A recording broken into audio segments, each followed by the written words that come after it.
1절로 3절 말씀 찾도록 하겠습니다.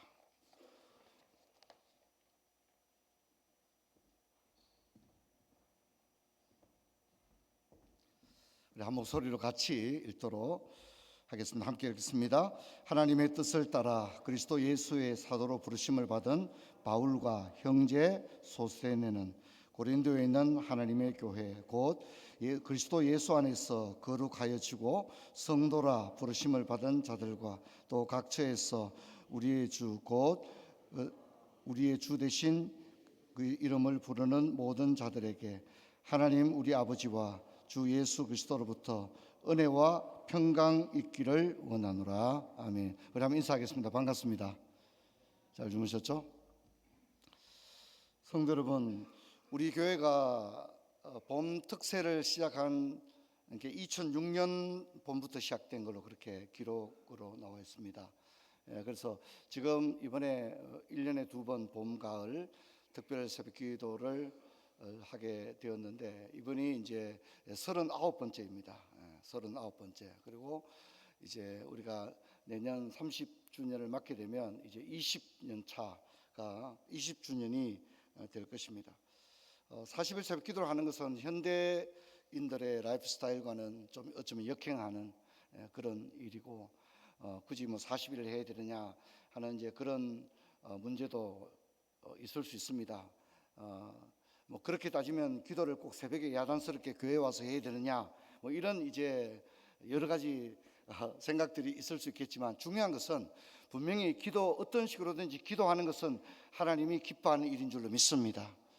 그리고 여러분 우리는 현대인들이 이렇게 굉장히 과학과 문명이 발전한 시대를 살지만 그렇다고 해서 우리가 기도할 일이 없어진 건 아닙니다. 과학의 발전이 기도의 내용을 또 기도의 항목을 다 해소하고 책임져 준 것이 아니라 우리는 이렇게 과학과 또 이 의학도 얼마나 발전했습니까? 하지만 근심, 걱정, 염려는 더 많고 또 고령화됨으로 말미암아 더 긴 인생의 생애 주기 가운데 어쩌면 이 고통스러운 인생의 시간을 지나야 하는데 여러분 우리가 먼저 특세에 이렇게 올라오게 된 것 여러분 이게 하나님의 은혜인 줄로 믿습니다.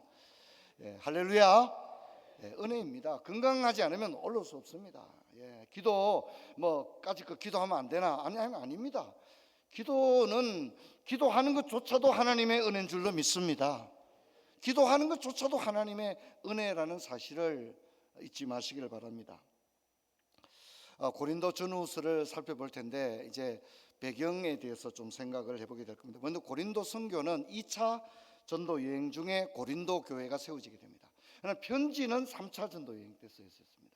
바울이 에베소에 3년 동안 있을 때 이제 에게해를 건너 바로 고린도의 소식이 자꾸 에베소로 들려오는 거예요. 바울이 3년 동안 에베소 선교하는 동안에 계속해서 고린도 얘기가 들리는데 좋은 얘기보다는 어떻습니까? 굉장히 안 좋은 얘기가 들리는 거예요. 교회 안에 근친상간이 일어났다 하더라. 뭐 상상할 수 없는 일 아닙니까? 그리고 성도들 간에 서로 고소고발해가지고 사회법정에 가서 뭐 그렇게 다툼을 일으키기도 하고 교회 안에 분파가 나누어지기도 하고 뭐 온갖 문제가 바울은 지금 에베소 교회 사역은 굉장히 잘하고 있어요. 근데 문제는 뭐냐면 2차 전도 여행 때 개척했던 고린도 교회 이야기가 계속 들려오니까 바울이 불갑을 어떻게 합니까? 편지를 쓰게 되는 거예요. 그게 고린도 전후서입니다. 우리 그림 한번 볼까요? 2차 전도 여행 때 이제 우리가 보면 아테네, 아덴이죠, 그죠? 그리고 고린도가 사실상 2차 전도행의 마지막입니다. 그리고 이제 안디옥으로 돌아오기 위해서는 배 타고 에베소로 왔다가 밑에 이제 주 항구가 가이사라입니다. 가이사라에 와서 안디옥에 오는 게 끝나는 거죠. 안디옥에. 그래서 2차 전도행이 끝나는 그런 과정입니다. 여러분 우리가 성경을 한번 찾도록 하겠습니다. 2차 전도행에 관한 부분이 뭐냐면 또 성경을 찾을 텐데 사도행전 18장을 다 같이 찾겠습니다. 그래서 펜이 있는 분은 꺼내서 사도행전 18장을 좀 몇 개를 좀 우리가 찾아볼 텐데요. 사도행전 18장 한 장이 고린도입니다. 이해되겠죠? 고린도 전후서 하면 어떻게 생각하면 된다고요? 사도행전 18장 그게 고린도 전부입니다. 요게 1년 6개월치가 사도행전 18장에 기록되어 있는데 여기 보면 몇 명의 정치인들이 언급이 되고 있습니다. 그래서 18장 2절을 보면 아굴라라 하는 본도에서 난 유대인 한 사람을 만나니 글라우디오 밑줄 것이, 글라우디오가 황제입니다. 황제, 글라우디오 황제. 이 사람에 대해서 이제 우리가 생각을 좀 해볼 겁니다. 왜냐하면 이 황제가 굉장히 유명한 황제이기 때문에 그렇습니다. 글라우디오. 그래서 이제 우리가 뭐 로마와 관련된 글을 읽다 보면 글라우디오가 나옵니다. 글라우디오. 그리고 이 글라우디오는 바울의 전도 여행에서 바울이 1차, 2차, 3차를 하는 동안에 계속 글라우디오가 황제입니다. 그래서 이 글라우디오가 어떤 로마 정책을 폈느냐 이런 것들이 사실 뭐 성경 읽을 때 그게 무슨 도움이 되느냐 아닙니다. 사실 굉장히 이 중요한 인물입니다. 그래서 오늘 그런 얘기를 조금 앞으로 또 계속하게 될 겁니다. 그 다음에 이제 성경을 보면 12절 보이죠? 그러면 갈리오가 총독이 됩니다. 갈리오가 총독. 황제가 있고 총독이 되는 갈리오는 아가야 지방의 총독입니다. 아가야가 뭡니까? 아가야 지방, 우리 뭐 경상도 이렇게 얘기하잖아요, 그죠? 경상도의 중심되는 도시, 뭐 암동, 대구 이런 게 있죠. 근데 아가야 지방의 중심되는 도시가 고린도입니다. 고린도는 무슨 지방이라고요? 아가야. 성경에 아가야 나오면 고린도라고 생각하시면 되고, 이해하시겠죠? 근데 그 고린도의 총독이 갈리오입니다. 이 갈리오가 굉장히 중요하죠. 바울이 고린도에 1년 6개월 있을 동안에 아가야 총독하고 계속 부딪힙니다. 그래서 아가야 총독이 18장 12절에 갈리오가 아가야 총독 되었을 때에 이때 바울이 고소를 당합니다. 그리고 바울이 법정에 끌려갑니다. 그런데 바울에 대해서 뭐 사회 소란죄 뭐 이런 게 적용이 되었거든요. 여기에 대해서 갈리오가 뭐 당신은 이렇게 입법, 사법, 행정이 분리되어 있는 사회가 아니었잖아요, 그죠? 총독이 입법, 사법 모든 걸 다 가지고 있잖아요. 그러니까 재판도 하는 겁니다. 갈리오가 바울을 재판합니다. 그래서 성경 볼까요? 갈리오가 이제 바울을 재판하게 되어지는데 17절에 보면 모든 사람이 해당장 소스테네를 잡아 법정에서 때리되 갈리오가 나오죠. 갈리오 두 번 나오죠. 그래서 이 인물은, 이 갈리오는 굉장히 유명한 인물입니다. 로마 시대에 갈리오가 여러 번 나옵니다. 그리고 갈리오 형제가 보통 형제들이 아닙니다. 오늘 그런 것들을 여러분과 한번 생각해 볼 텐데, 자, 뭐 시험 칠 일이 없지만 그래도 고린도 교회 이야기가 어디 나온다고요? 사도행전 18장 한 장에 걸쳐서 나온다 하는 것. 그리고 여기에 이제 글라우디오 황제가 나오는데 그림 한번 볼까요? 글라우디오 굉장히 잘생겼지 않습니까? 뭔가 어떤 정치인의 기품이 느껴지고 굉장히 뭔가 자기 주관이, 글라우디오는요 자기 주관이 아주 분명한 사람입니다. 글라우디오는. 그리고 이 로마를 통치했던 사람입니다. 그렇기 때문에 이 갈리오가 어떤 정책을 가졌냐를 생각해 볼 텐데, 초대교회가 시작될 무렵에 디벨리우스가 로마의 황제였고, 그 다음에 이제 바울의 1차, 2차 전도 여행 때 글라우디오가 모두 황제인데, 글라우디오의 종교 정책이 바울의 선교 여행에 영향을 미쳤다는 겁니다. 글라우디오는 뭐냐면 한마디로 이겁니다. 나는 종교 문제에는 관여하지 않겠다는 겁니다. 계속 좀 보여주셔야 됩니다.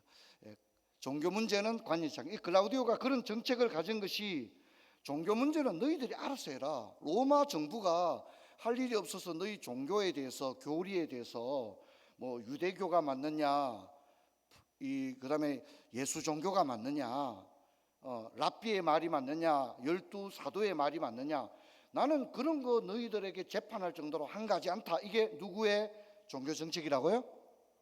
글라우디오의 종교. 여러분, 그러면 이 글라우디오의 종교 정책이 사도 바울의 선교 사역을 하는데 도움이 되었을까요? 안 되었을까요?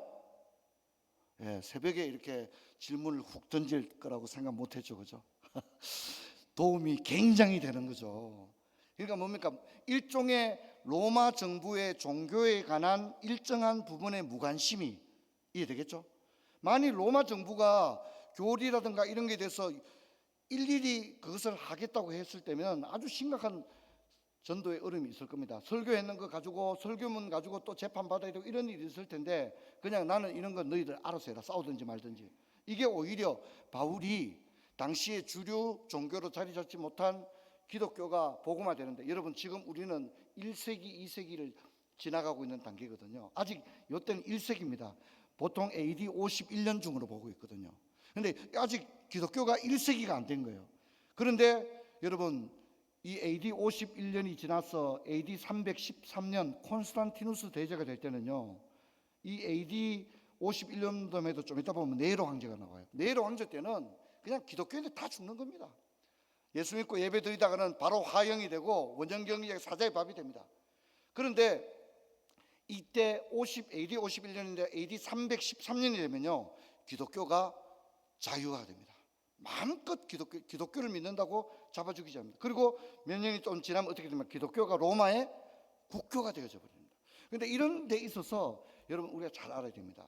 하나님은 역사하실 때 돌들로도 아브라함의 자손을 만드시고 사용할 줄로 믿습니다. 할렐루야. 여러분 이걸 잊지 말아야 됩니다. 그래서 이스라엘 백성이 바벨론의 포로로 끌려갔을 때 거기 바벨론의 왕들이 하나님을 알지 못하지만 하나님께서 바벨론의 왕들을 어떻게 해요? 사용하잖아요. 근데 역시 로마 시대에 이 글라우디오를 사용한 겁니다. 굉장히 중요합니다. 물론 글라우디오뿐만 아닙니다. 나중에 콘스탄티누스 이런 사람을 하나님이 다 사용해서 복음을 전가한 일에 이 글라우디오의 종교 정책이 사도가 복음을 전가하는데 굉장히 도움을 주었다는 것입니다. 그 다음에 이제 글라우디오 다음에 황제가 누구냐면 네로 황제인데, 다음 한번 그림 볼까요? 예. 갈리오 총독, 네로 말고 갈리오를 보셔야 됩니다. 여러분 그다음 옆에는 세네카인데 두 사람은 형제간입니다.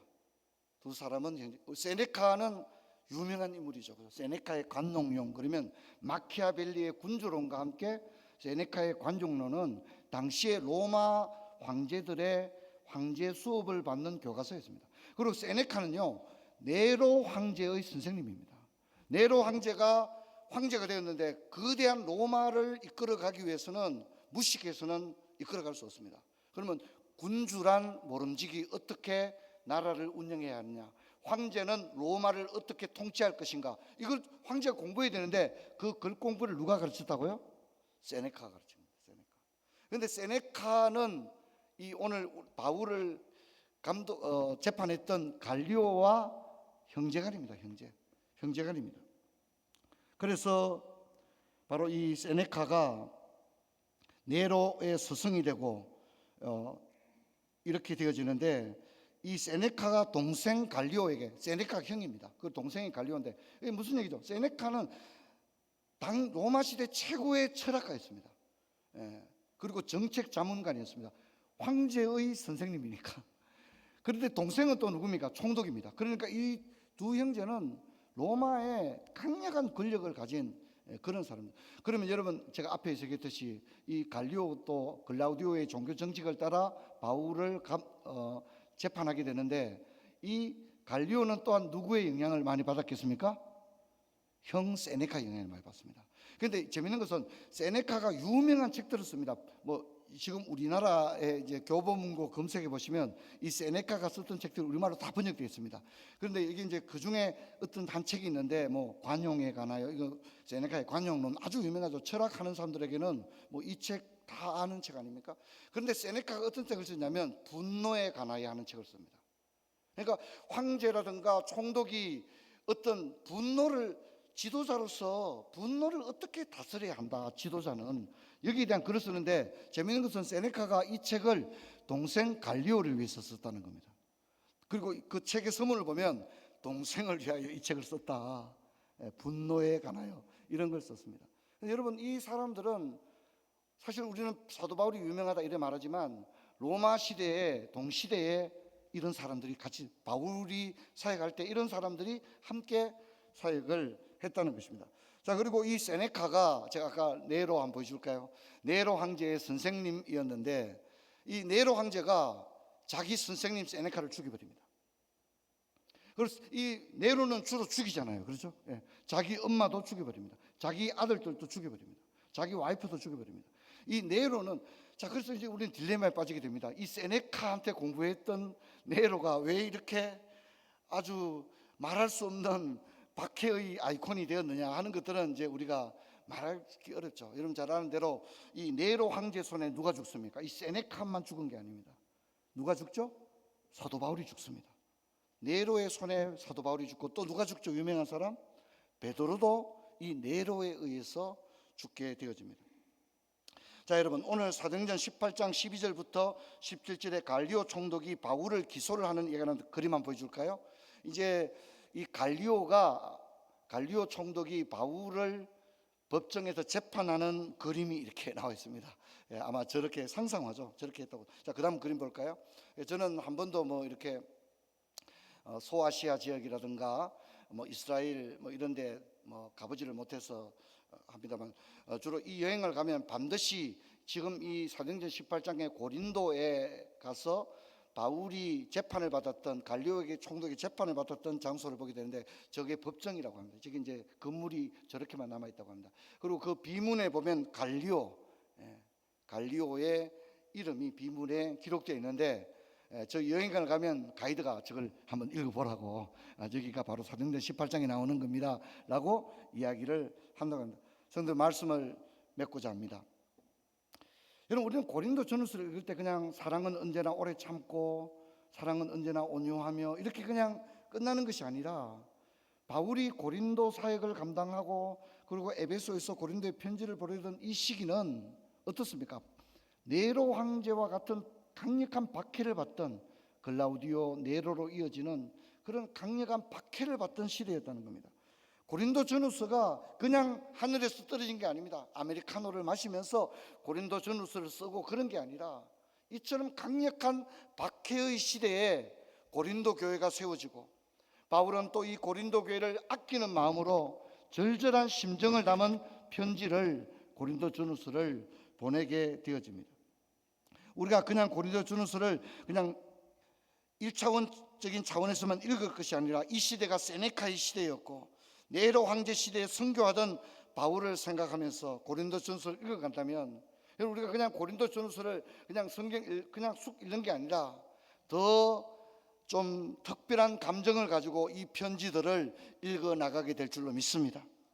여러분, 우리는 지금 그 어느 때보다 좋은 시대를 살아가지만, 많은 시대의 경우 그리스도인들은 박해의 시대를 살았다는 것입니다.